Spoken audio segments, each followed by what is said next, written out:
On a number line, when you are moving to the right, that demonstrates a positive number. When you are moving to the left, that demonstrates a negative number. Therefore, in this example on the screen, we are now back at 0. Opposite temperatures balance out. For example, we're at -3 degrees, but if I add 3 more degrees, I am now back at 0 degrees. So -3 plus 3 equals 0. In this short video, you can see the elevator is going up to the 5th floor, which is the same as being at a positive 5. So change can be described as adding the opposite, or subtracting a number is the same as adding its additive inverse. So in this video, we're going back down 5, which is the same at being at the lobby, which is 0. When dealing with fractions, the idea is the same. Equal sizes, opposite signs cancel. Therefore, -3/4 plus 3/4 is 0. Decimals combined by place value. Here, positive 0.5 and 0.7 balance -1.2 for a total of 0. The absolute value of -6 is 6. The absolute value of 6 is 6. -6 and 6 are both 6 spaces away from 0, so they have the same distance from 0.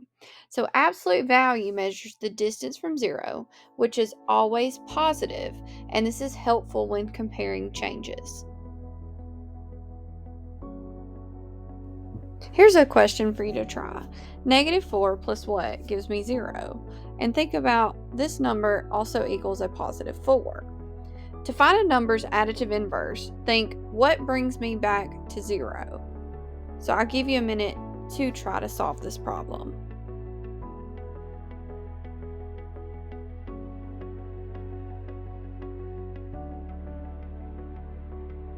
Now, we know the opposite or the additive inverse of -4 is 4. So when we plug that in, we end up with 0. Next, we see that the absolute value of -4 is the same as a positive 4 because they are the same distance from 0. 0 pairs appear everywhere. 0 pairs show up in money, which is dealing with finance, temperature, either the increase or decrease, and also elevation. Even that can be sea level, that is showing any kind of increase and decrease, and then a balance of 0. This is a real life example, including 0 pairs. You are doing all of your chores, sweeping, dishes, taking out the trash, and laundry, and you earn $10 for doing those chores. You go to the store and you decide to buy a soda for $3, some chips for $5, and a pack of bubble gum for $2. You've now spent all 10 of your dollars. Now you're back to having no money. We have $0. Therefore, if I earned $10 and then I spent $10, I now have $0. This is an example of a 0 pair in real life. There are unlimited 0 pairs that we can make in real life situations.